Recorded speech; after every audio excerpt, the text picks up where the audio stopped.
Olá, amigos. Boa noite a todos. É uma alegria muito grande estar aqui com vocês, retomando aqui em mais uma palestra virtual. Hoje, quem vai nos dirigir é a Tereza Barros, a nossa diretora de assuntos doutrinários da nossa casa. Então, boa noite a todos mais uma vez. Boa noite, Tereza. Boa noite, querido. Boa noite a todos. Já falei com o Júber. Aqueles que estão chegando agora, muito boa noite. Bem, abri a página enquanto falávamos. É do livro Fonte Viva. A página de abertura é o capítulo 166, Sigamo-lo. E é um dito de Jesus que João colocou. Aquele que me segue, e Emmanuel comenta, aquele que me segue não andará em trevas. Há quem admire a glória do Cristo, mas a admiração pura e simples pode transformar-se em êxtase inoperante. Há quem creia nas promessas do Senhor. Todavia, a crença só por si pode gerar o fanatismo e a discórdia. Há quem defenda a revelação de Jesus. Entretanto, a defesa considerada isoladamente pode gerar o sectarismo e a cegueira. Há quem confie no Divino Mestre. Contudo, a confiança estagnada pode ser uma força inerte. Há quem espere pelo eterno benfeitor. No entanto, a expectativa sem trabalho pode ser ansiedade inútil. Há quem louve o Salvador, louvor exclusivo, porém pode assim coagular a adoração improdutiva. A palavra do enviado celeste, entretanto, é clara e incisiva. Aquele que me segue não andará em trevas. Se te afeiçoaste ao Evangelho, não te situes por fora do serviço cristão. Procuremos o Senhor, seguindo-lhe os passos. Somente assim estaremos com Cristo, recebendo-lhes a excelsa luz. Essa página para nossa reflexão e envolvimento da noite de hoje. Então, vamos, nesse momento, fazer a nossa prece para início das tarefas da noite, que é a exposição do nosso querido companheiro Marcos Júlio. Jesus amado, hoje, nesta noite especial, serás muito lembrado, desde a página de abertura até o estudo, que é a parábola do mau rico. Portanto, Senhor Jesus, nós te agradecemos por tudo que temos recebido até então e nos colocamos, Senhor, a teu dispor, para que nos utilizes da melhor forma onde pudermos ser úteis. Que possamos sempre levar a nossa palavra amiga, que possamos sempre ser pacientes, ser amigos, mesmo daqueles que sabemos que muitas vezes não compactuam com os mesmos ideais. Mas é justamente nesse momento, Mestre, que temos que abrir os nossos braços e deixar sair de nós o amor, a fraternidade.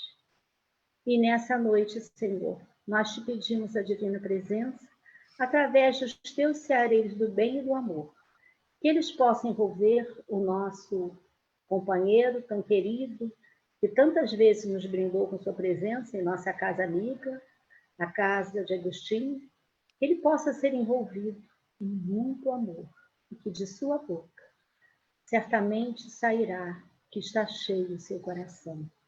Então, meus amigos e irmãos, possamos nos envolver com o estudo da noite, que será para nós motivo de enriquecimento, motivo de aprendizado, e possamos todos, Senhor, receber as bênçãos do céu, as bênçãos do alto. Obrigada, Jesus, por mais essa noite. Bem, estamos aí, o nosso companheiro era ex-centro espírita, né? No caso, Eurípides Barçanufo. Agora ele, atual, Teresópolis, local em que reside. Depois você vai informar o centro que futuramente você irá frequentar, certo? E quando voltar ou vier de passeio ao Rio, e nós já estivermos em presença física no SESI, você também vai nos agraciar com a presença e com os estudos, tá ok? Com certeza. Tá bom? Com certeza, Então, com Tereza. a palavra aí, o nosso irmão, com a parábola do mal rico. Jesus te envolva, tá, meu amigo? Ok, então vamos lá. Mas, Tereza, aqui tem duas casas que eu gosto muito, que eu ajudo né, nas atividades, que é a Casa Espírita Deolindo Amorim e o Aristide Silva, né? Mas quem é da Casa de Eurípides, não dá para deixar de ser da Casa de Eurípides, né? Então, eu já chego aqui em Teresópolis dizendo que eu sou da Casa de Eurípides, né? É difícil, é quase igual a um time de futebol, é difícil virar casaca depois de 42 anos trabalhando na Casa de Eurípides e chegando na Mocidade de Eurípides, há 42 anos atrás, para a gente fazer esse trabalho que Eurípides e Jesus nos solicitou, nos tirando lá das profundezas do umbral. É a última chance, né? É o trabalhador de última hora. Aí ela fala, então é comigo mesmo, então é comigo mesmo. Essa é a nossa chance, né, de continuar nesse planeta de regeneração, e agradeço muito à equipe espiritual da nossa casa de nos ter nos conduzido até agora, até esse momento. E esse tema que a gente vai trazer agora, eu vou tentar aqui levantar o PowerPoint, só um minutinho aqui. Aí, vou tentar levantar aqui o PowerPoint. Não sei se vocês já estão vendo, creio que sim, né? Eu só vou otimizá-lo aqui, pronto. Aqui. Esse é um tema que a gente estava discutindo no culto doméstico da casa, né? Da Casa de Eurípides, que nós fazemos sempre às 9 horas da manhã. E na semana passada a gente estava discutindo a prova da riqueza, que é uma prova, e nós vamos estudar isso aqui.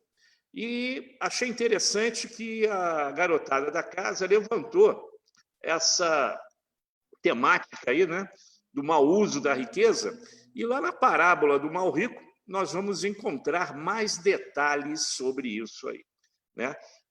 São mais de 30 parábolas, acho que são em torno de 40 parábolas que existem no Novo Testamento, envolvendo os 4 evangelistas. Cada um conta uma situação, somando dá em torno de 40.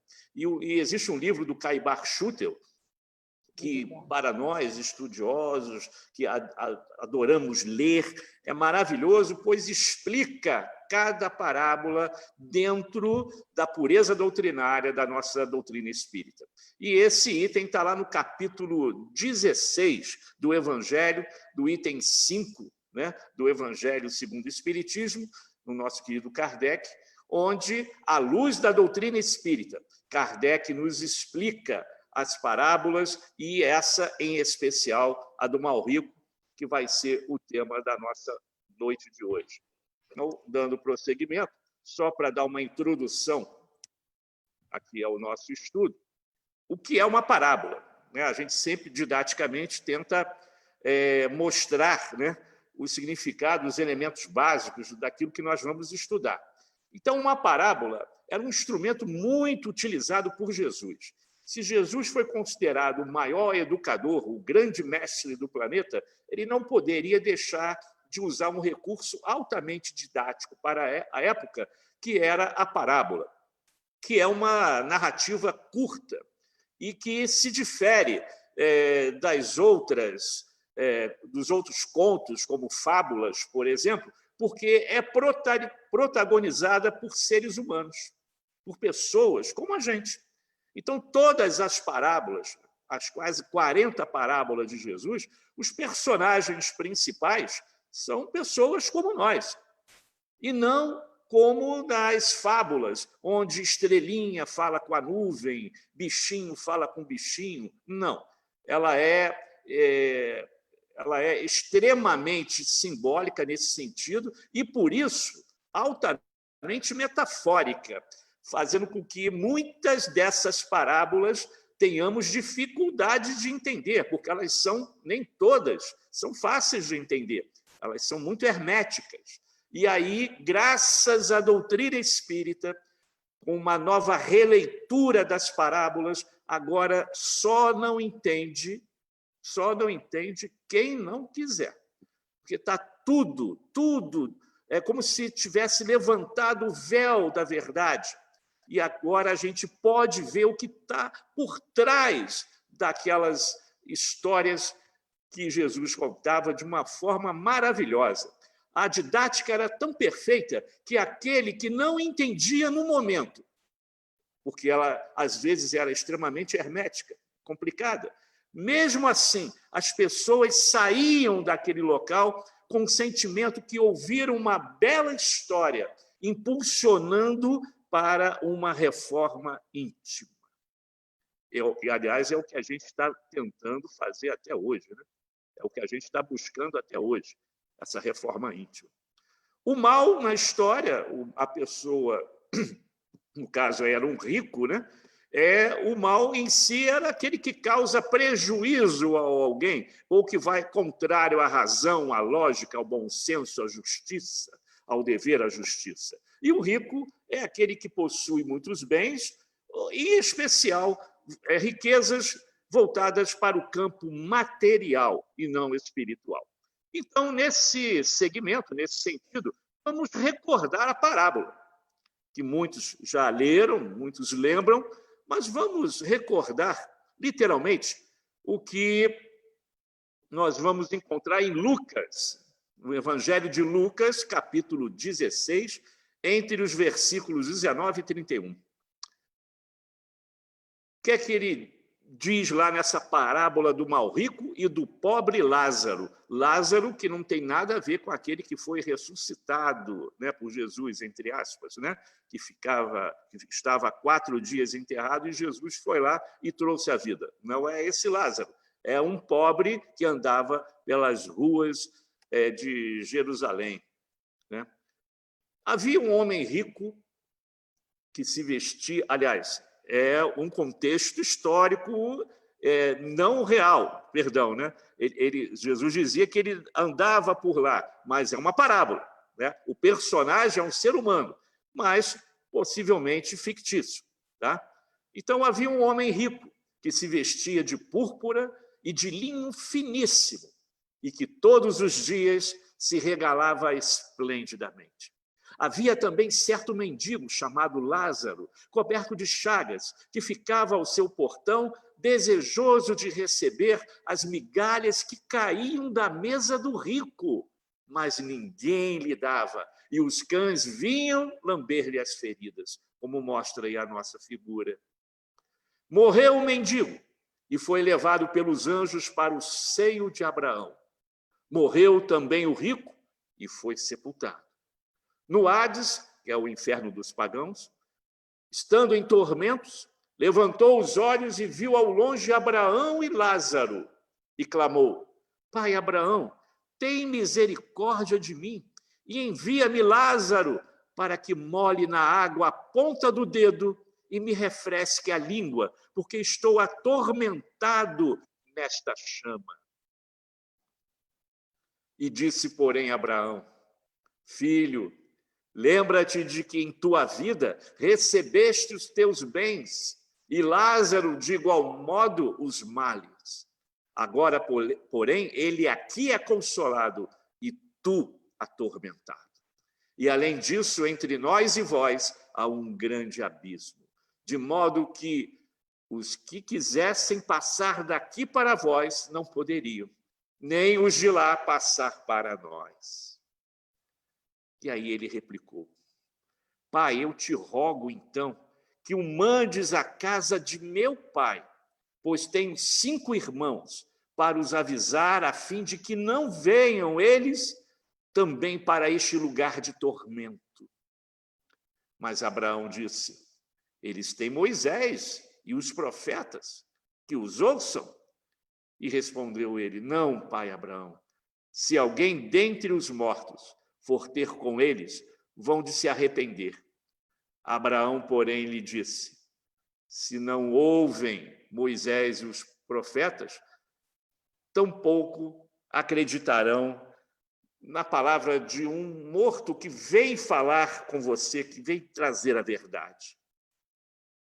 Nós, espíritas, nós espíritas convivemos diariamente com essas dificuldades para aqueles que não professam a nossa fé, a nossa religião, a nossa doutrina. Possivelmente, se eles vissem um espírito materializado ao seu lado, falando e aconselhando, possivelmente eles poderiam repensar e começar a planejar uma nova oportunidade reencarnatória dentro desse momento, dessa dificuldade que estão vivendo. Mas muitos poderiam dizer: é um belo milagre, que coisa fascinante, que coisa bela, mas continuariam a ser os mesmos. Quantas pessoas nós vimos em várias casas espíritas presenciando fenômenos da psicofonia, da transfiguração, através do Divaldo, quando o Divaldo recebe a mensagem psicofônica de Bezerra e, ao mesmo tempo, a sua face vai se transmutando. E se a gente colocasse uma barba ali, veria Bezerra de Menezes. E as pessoas saem encantadas. Que maravilha! Que coisa extraordinária! Mas será que eles usaram isso para a sua reforma íntima? Creio que não, né? Por isso que vem a dor. Por isso que vem as provas. Aquela agulhada que nos fere para despertar o espírito. E sobre isso, sobre esta parábola, vamos analisar pontos principais que acabamos de ler nessa mensagem de Lucas. Primeiramente, para deixar bem claro, Jesus, em momento algum da parábola, diz que o rico era um homem mau, que prejudicava os outros, que era orgulhoso, vaidoso. Sim, poderia até ser, mas mostrava usufruindo de prazeres materiais que a fortuna lhe permitia, não se importando com os que não considerava seus iguais. Esse é o grande ponto da parábola. Vamos deixar a vaidade e o orgulho dele de lado e vamos nos concentrar na forma como ele administrava a sua fortuna. Por isso que quando falamos, isso está lá no Livro dos Espíritos, está no Evangelho, a prova da riqueza, principalmente no Evangelho, alguns dizem, prova da riqueza? Nós vamos estudar isso um pouquinho mais à frente. Talvez seja uma das provas mais difíceis dentro das nossas encarnações pretéritas ou futuras. Possivelmente já passamos por situações semelhantes ou dos dois lados da moeda, com certeza. Somos espíritos milenares. Quantas encarnações nós já tivemos? Dezenas, dezenas e dezenas. Possivelmente já passamos por algumas dificuldades nesse sentido. Mas vamos segurar essa informação para ver o próximo slide em relação ao rico que é citado na parábola. Ele aceitava ter o direito de usar a sua fortuna, porque ele entendia assim que ele poderia usar como bem aprovesse, não se julgando responsável pelas pessoas que agem da pobreza por causa da falta do dinheiro, do poder econômico e das facilidades que o dinheiro dá no mundo material, no campo material. Principalmente aqueles que possuem e não têm nenhum sentido de caridade e de amor ao próximo. Esse rico pensava em si na satisfação de aproveitar a vida plenamente, da melhor maneira, como hoje, praticamente essa história está muito atual, pessoal. Está muito atual. Quantas pessoas nós vemos assim? Inclusive, no campo da política, né, e de outros setores, da educação, da saúde, que a mídia nos relata, eu acredito muito, mas seriamente, essas pessoas não acreditam em reencarnação, em vida futura, porque senão não fariam tal coisa. Não fariam tal coisa. Mas foi dado a eles a incumbência de estarem aonde estão para ajudar o país a crescer, a consolidar a promessa de Jesus de ser coração do mundo, pátria do Evangelho. E aí, lendo Chico, eu vejo Chico dizendo, em relação aos homens públicos que faliram na sua forma de atuar e de ser, o Chico dizendo: eu não gostaria de estar no lugar deles ao retornar à pátria espiritual. Chico Xavier. Isso num livrinho que nós temos lá da década de 80, quando já se perguntava, tipo um pinga-fogo, que fizeram com ele. O homem rico pensava apenas em si. Era um mal rico nesse sentido, porque não usava os seus bens provisórios, porque ele mal imaginava que foi tudo empréstimo divino em favor dos outros e da comunidade, de saber usar o dinheiro para fomentar, como hoje, por exemplo, o parque industrial, e não esconder dinheiro em outros lugares, em bancos, em países, etc. Por que não usar esse dinheiro para aumentar o parque industrial, promovendo mais empregos, uma melhor qualidade de vida para os nossos habitantes? Mas não.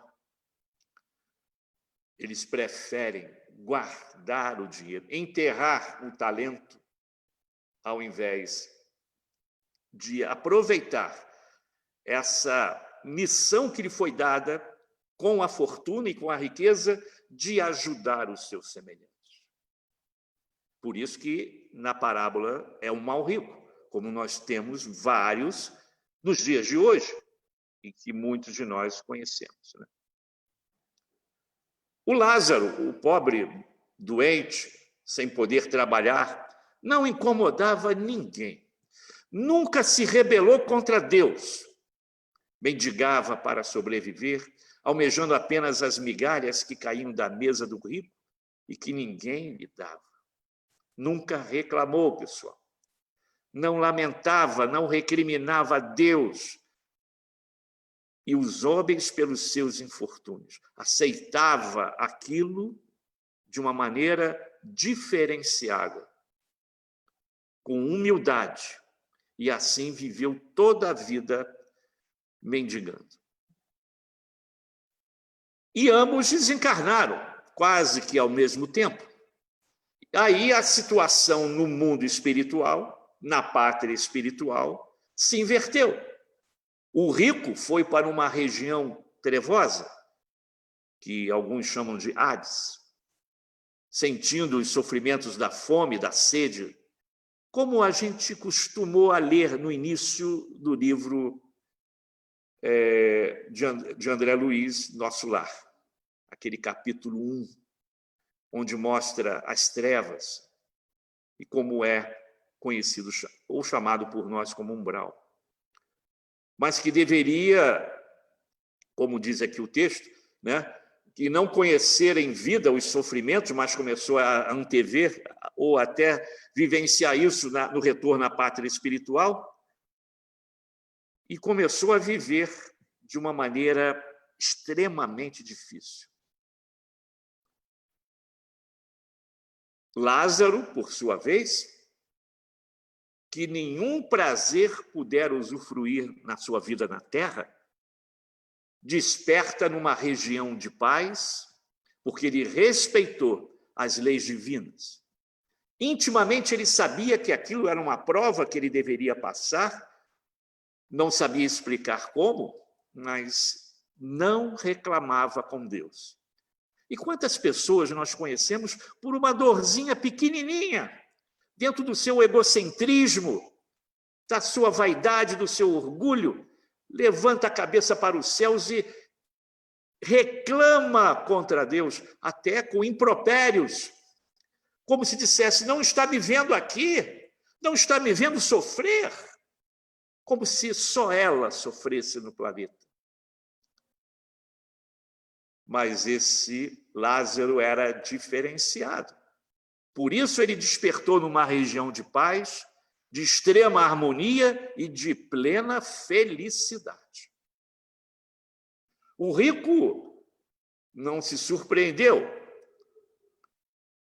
Pediu alívio para os seus males, como se ele reconhecesse que tinha errado. durante a sua vivência na Terra? Aceitou a resposta de Abraão e, numa demonstração de amor aos seus familiares, porque a primeira coisa que ele pensou, isso fica claro no texto, nos seus irmãos. Pediu a Abraão: Abraão, mande Lázaro para a casa de meu pai, peça a Lázaro, o mendigo, para ir lá e falar com os meus irmãos, que a vida tem continuidade, a morte não existe. Falar da existência das penas e recompensas após a morte. Uma observação aí, pessoal, que eu costumo fazer nas minhas palestras, quando a gente usa esse tema ou adentra nesse tema.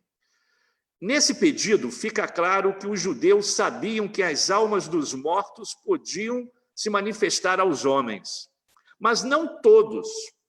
Como é que eu descobri isso? E alguns de vocês já devem saber, mas eu descobri de uma maneira extremamente casual, entre aspas, né? Acaso não existe.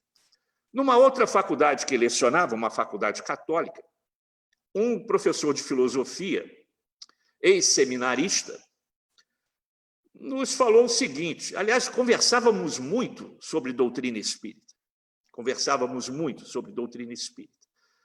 E ele conhecia a doutrina. Aliás, os padres católicos conhecem muito bem a doutrina, porque durante a formação de quase 8 ou 9 anos de um seminarista, eles estudam todas as religiões de forma profunda. E quando está acabando o ciclo de estudos daquela religião, daquela seita, daquela doutrina, eles convidam alguém muito importante dentro daquele meio para fazer uma palestra de encerramento e depois responder às perguntas dos futuros padres. Tem padre aí que conhece Kardec melhor do que muito espírita aí, pode ter certeza. Eles só não abrem o jogo porque não podem fazer isso, né? Tem uma rigidez, né, de Roma em relação a isso. Mas eles sabem o que é a doutrina espírita. E conversando com esse amigo, ele me falou, olha, existia na Palestina uma doutrina extremamente hermética, fechada. Não eram todos que lá frequentavam. E alguns doutores da lei nem tinham acesso a ela. Eu perguntei isso também a um amigo judeu, que professa a religião judaica, religioso, desde pequenininho, nasceu em família judaica, estuda a religião judaica. Ele me falou, sim, Marcos, sim, até hoje, alguns ramos da nossa religião aceitam a reencarnação. Eu falei, é verdade? É. E era uma doutrina fechada, era uma doutrina secreta, em que poucos sacerdotes, doutores da lei frequentavam. Não esqueçam que os judeus são um daqueles 4 povos que vieram de Capela. A memória espiritual deles estavam bem antenadas com algumas verdades, inclusive a reencarnação. O nome dessa doutrina, que existe até hoje, mas de uma maneira totalmente desfragmentada, chama-se Cabala. Os judeus que estavam dentro dessa seita Cabala estudavam a reencarnação. Então, quando a gente volta lá outra passagem do Evangelho e vê Nicodemos conversando com Jesus, dizendo, poxa, Jesus, quando ele questiona a reencarnação com Jesus, dizendo, como é que eu vou reencarnar? Eu vou ter que voltar para o ventre da minha mãe? Como é que eu vou fazer isso? Aí Jesus responde com uma outra pergunta. E agora vocês vão entender o sentido da pergunta de Jesus.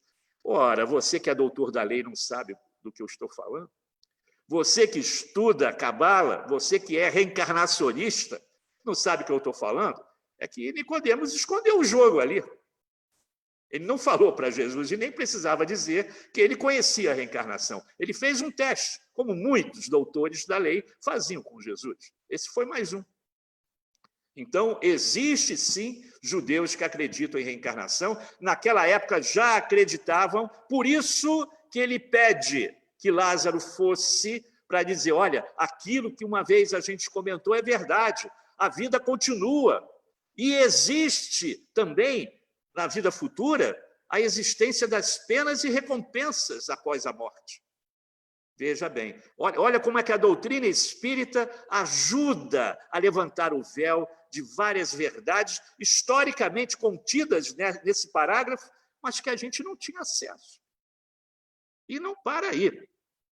Na frase, eles têm Moisés e os profetas, a quem deviam ouvir e seguir, fica evidenciado que cada povo recebeu espíritos missionários que vieram auxiliá-los. No caso dos judeus, os profetas, que sempre alertavam da chegada de um espírito que iria libertar, não no sentido da guerra, da violência, pegando em espadas e armas e guerreando um novo rei de libertação, não nesse sentido, mas um espírito humilde, que nasceu numa manjedoura, dando todo o exemplo de pureza e de humildade.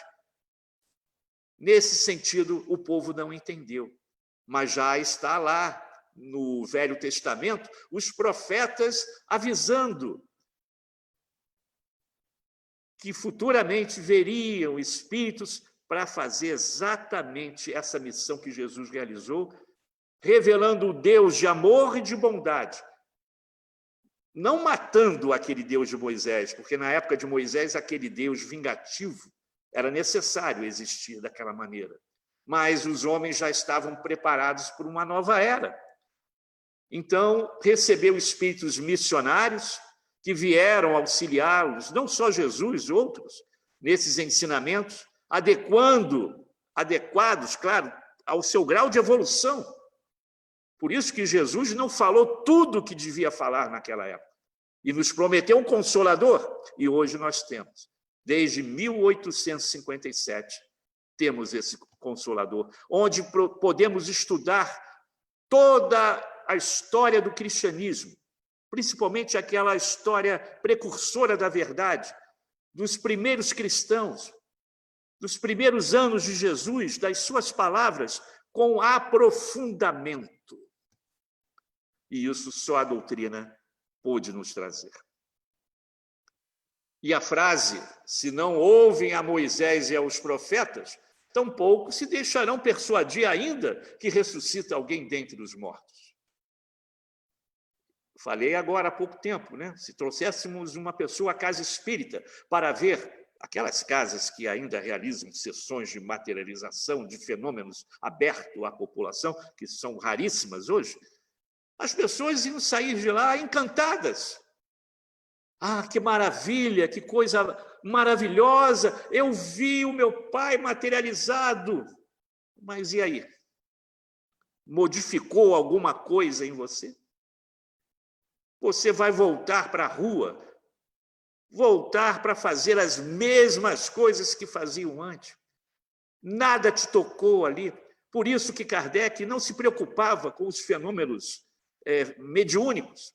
O importante é estudar. A doutrina espírita não fica presa apenas a fenômenos de materialização, de psicofonia, ou de todos aqueles itens de mediunidade que nós temos, mais de 15, quase 20 tipos de mediunidade que Kardec descreve lá no Livro dos Médiuns. Isso de nada irá modificar se você não desejar introduzir esses conhecimentos para o seu próprio bem, para a sua reforma íntima. Nada disso. Por isso, Kardec diz que a filosofia espírita atrai muita gente, muitos homens para estudar, curiosos com os fenômenos, tornando-os espíritas do que os fenômenos mediúnicos.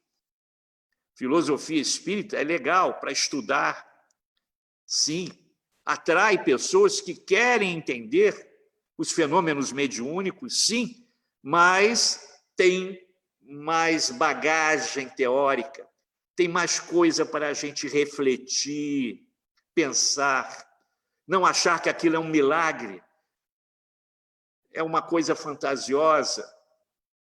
Nada disso, pessoal. Por isso temos que estudar muito Kardec. É o tripé, né? Ciência, filosofia e religião. Aliás, a parte científica da doutrina, ultimamente, tem ficado um pouco afastada, né, de nós espíritas.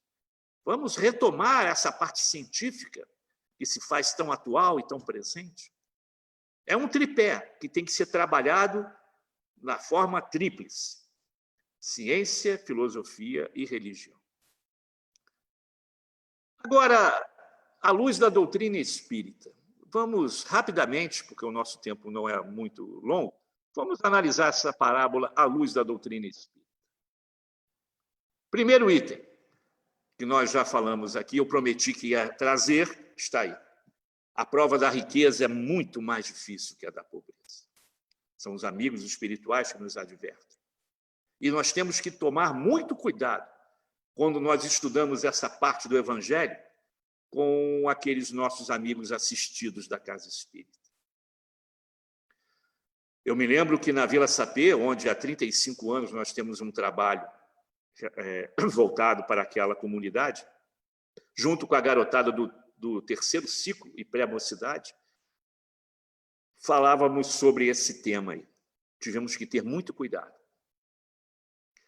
É como se as crianças, nos respeitando, elas nos respeitavam.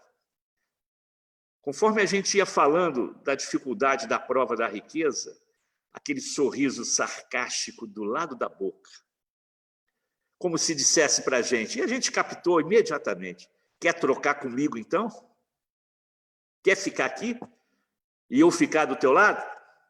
O sorriso sarcástico, mas nos respeitando.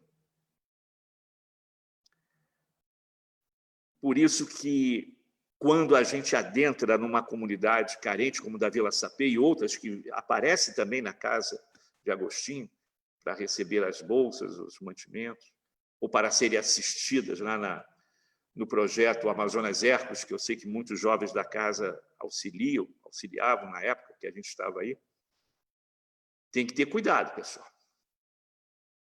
Porque esta parábola põe em evidência os dois extremos da condição humana: o do pobre e do rico. E hoje, ou estamos transitoriamente pobres ou ricos, e futuramente podemos mudar o jogo.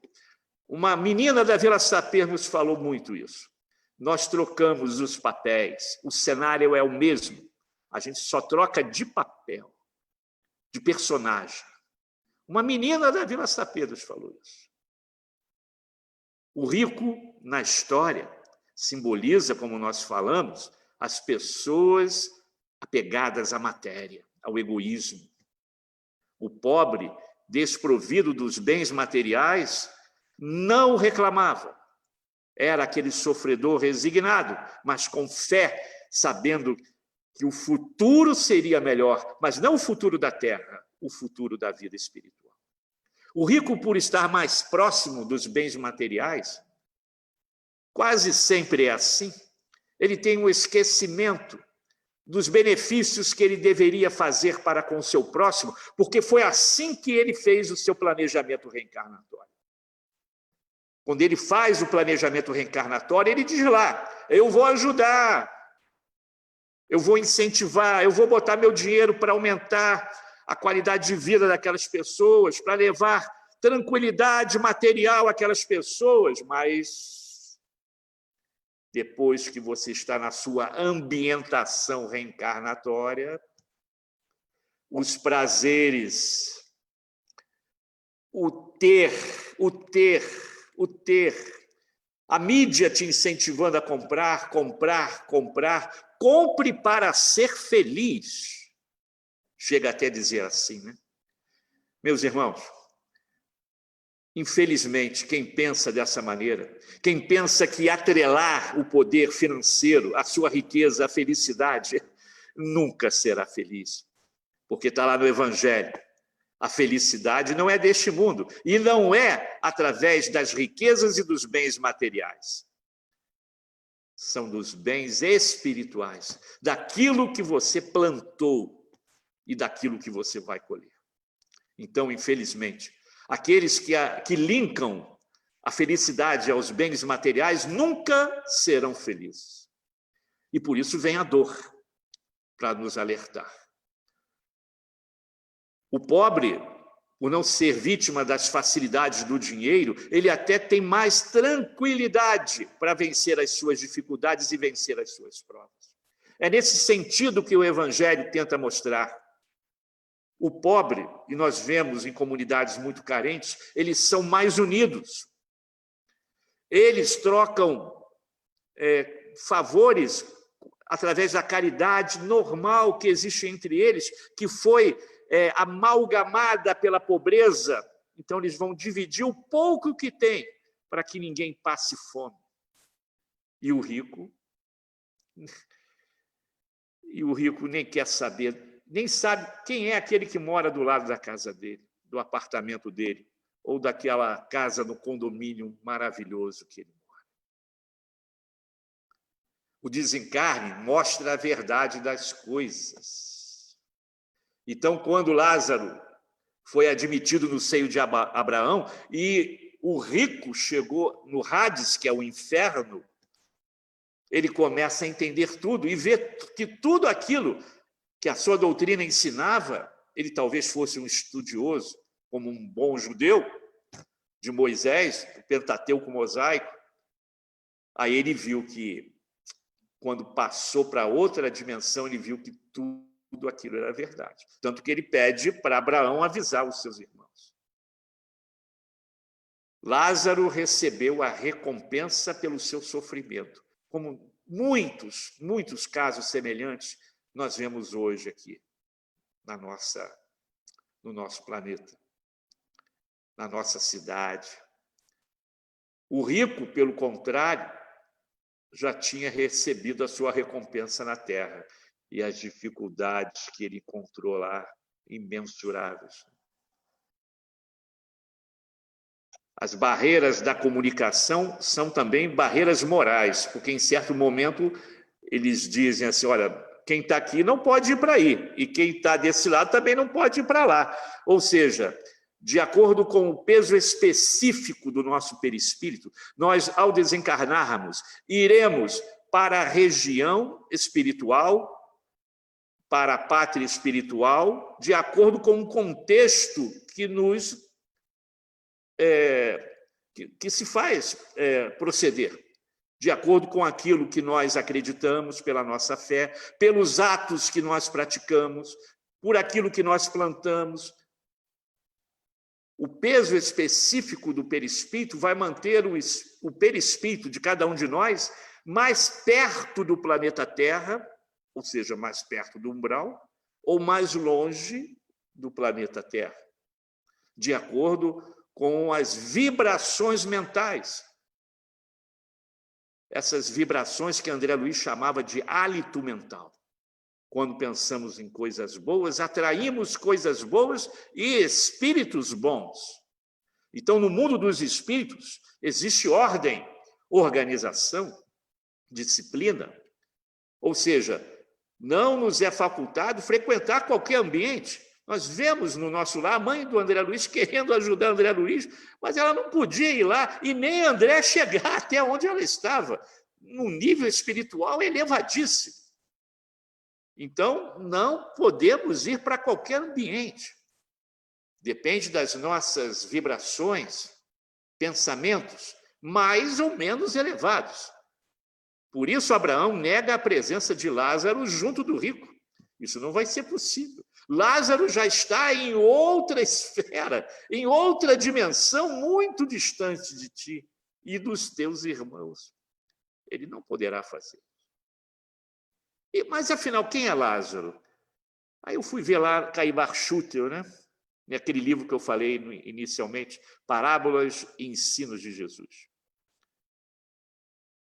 Lázaro, segundo Caibar Schutel, representa os excluídos dos direitos humanos, que sofrem as vicissitudes com paciência e resignação, sem revoltas, sem culpar outros. Ou seja, não precisa ser um mendigo, não. Não precisa ser um mendigo. Dando de si o que pode para melhorar a situação, porque confia em Deus, no seu amor, na sua justiça, na certeza que o futuro será melhor. E não precisa ser espírita também, não, viu? Isso aí não tem religião. Aliás, Jesus não tinha religião. Se tivéssemos que rotular, porque a religião é coisa do homem. Nós criamos as religiões. Se tivéssemos que rotular, seria o amor. Ah, mas Jesus nasceu na Palestina, ele era judeu, ele amava Moisés, sempre amou Moisés. Mas a sua religião era o amor. E nós vamos chegar lá, nós vamos chegar lá. O rico da parábola representa aqueles que cuidam das necessidades do corpo e esquecem-se das necessidades do espírito.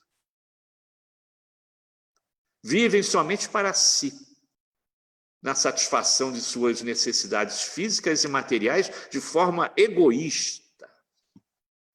E se tornam, assim, escravos do mundo, escravos da matéria, escravos dos bens materiais. Por isso que eles vão comprar, porque o que eles compraram ontem já não os deixam felizes hoje, porque apareceu um negocinho melhor, maior, mais novo, mais moderno. Ah, o meu sonho de consumo. Ele nunca será feliz. Não se preocupa com as coisas do mundo espiritual. São escravos do mundo, dos valores do mundo, dos prazeres do mundo, despreocupados da vida do além-túmulo. E só vai despertar quando chegar lá, quando a dor o incomodar. Essa aqui eu já falei, vou pular para as conclusões. Vamos para as conclusões. A gente falou aqui nessa parábola da lei de causa e efeito, ou da ação e reação, né? Que cada um colhe o que semeou. Foi uma das conclusões que tiramos dessa parábola. Mostra que a posição futura de cada qual é consequência de seus atos. Hoje estamos pobres, hoje estamos ricos. Hoje estamos numa posição social Y, numa classe social X. E como falou a menina lá da Vila Sapê, em outras encarnações, nós vamos trocar de papéis. O cenário é o mesmo. Nós vamos trocar de papéis. Como é que nós sairíamos se tivéssemos na outra condição? Na condição de Lázaro? Não precisam responder agora. A tortura do rico é consequência de um profundo sentimento de culpa. Se existe inferno, o inferno é a nossa consciência. E é assim que nós chegamos ao local onde o rico chegou, por causa do sentimento de culpa. Repara que ele não questionou a voz de Abraão. Ele aceitou, porque ele conhecia provavelmente as leis e não o cumpriu. Então, a culpa, a consciência pesa. Esse é o maior sofrimento que teremos na pátria espiritual ao retornar, por não ter utilizado bem o nosso tempo, o pouco do dinheiro que ainda sobrou, que poderia ser facilmente repartido, sem nenhum prejuízo para nós. Mas isso também está difícil da gente entender.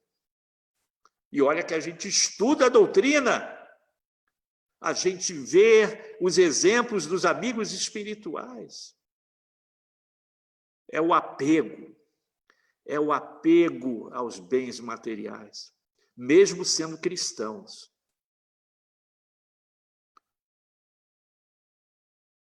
Os bens materiais não devem ser utilizados de forma egoísta, mas em benefício do próximo. Isso diz Kardec e os amigos espirituais. Ninguém é dono da riqueza.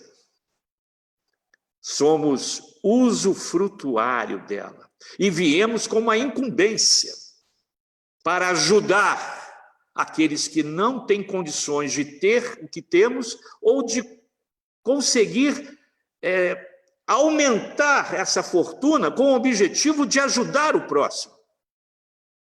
Esse é o grande desafio e por isso é a grande prova. É a grande prova e é dificílimo vencer. Possivelmente já tivemos várias encarnações para testar isso. E dificilmente vencemos. Mas existe uma vencedora lá no livro Céu e Inferno, onde uma condessa descreve as suas dificuldades na Terra, como uma nobreza, vivendo num ambiente de nobreza, juntamente com o seu marido, que era alemão, mas vivia na França, e quase todos os dias tinha banquete, saraus, e ela não deixava sobrar nada na mesa. E se sobrasse, era distribuído com todos aqueles que viviam em torno do seu castelo. A morte dessa condessa, ainda jovem, com seus 36 anos, diz o livro Céu e Inferno, foi concorrida com várias pessoas que testemunharam que ela venceu a prova da riqueza. Ela venceu essa dificuldade. Mas por quê? Kardec revela. Ela pediu para, antes de passar por essa prova, reencarnar-se 3 vezes como pobre, paupérrima, para quando fosse rica, pudesse dar valor à riqueza material. Ela antes veio 3 encarnações na pobreza, na miséria. Mas quando ela chega no castelo e vê aquele luxo, ela não se deixa martirizar por isso. 100 milindres ajudou muitas pessoas. É a Condessa Paula. Vai lá ver, no finalzinho, Espíritos Felizes, Condessa Paula. Ela venceu, mas se preparou antes.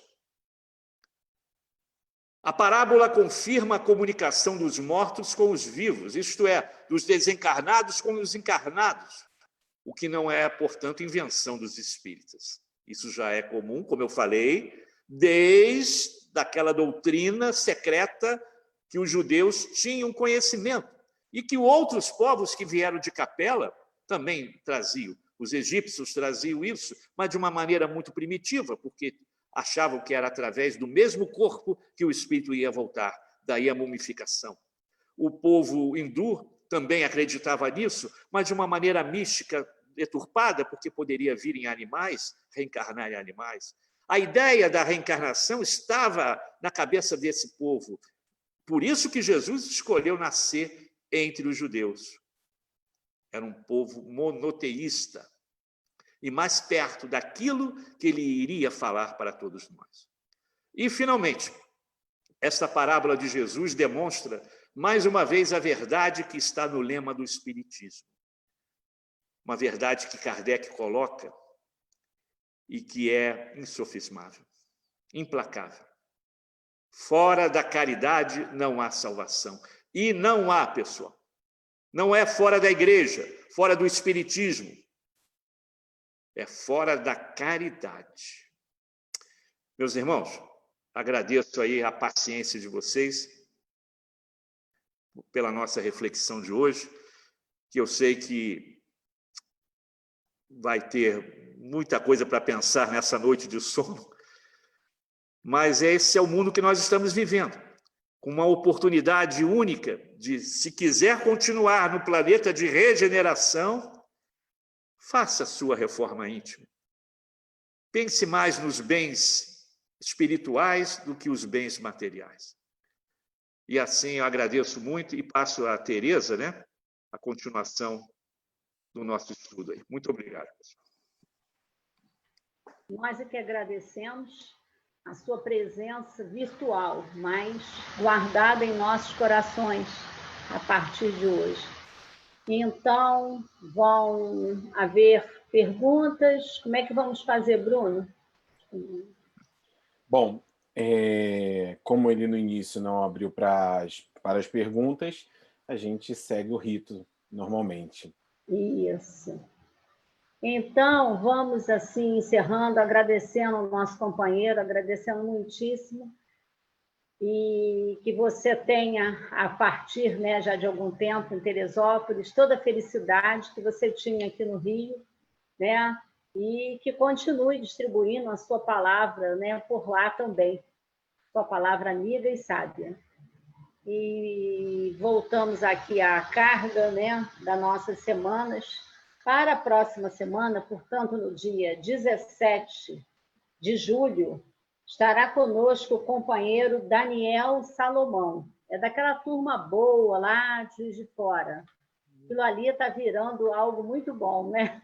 Uma juventude excelente. Amigo de Vinícius Lara, amigo de Humberto Schubert. Então, o Schubert já esteve conosco na semana anterior, há umas 2 semanas atrás, e semana próxima, portanto, sexta-feira que vem, nós teremos Daniel Salomão com o tema Jesus e o Espiritismo. Nesse momento, nós vamos pedir... Marli, você está com um som bom? Marli? Microfone. Ativou o seu microfone, Marli? Tá ativado, né? Isso. Então tá, o Bruno ativou. Tá. Pedir a você, ela é a coordenadora da mediunidade de nossa reunião da tarde, de terças à tarde. Frequentadora de nossa casa de longo tempo. Então, Marli, a prece é sua.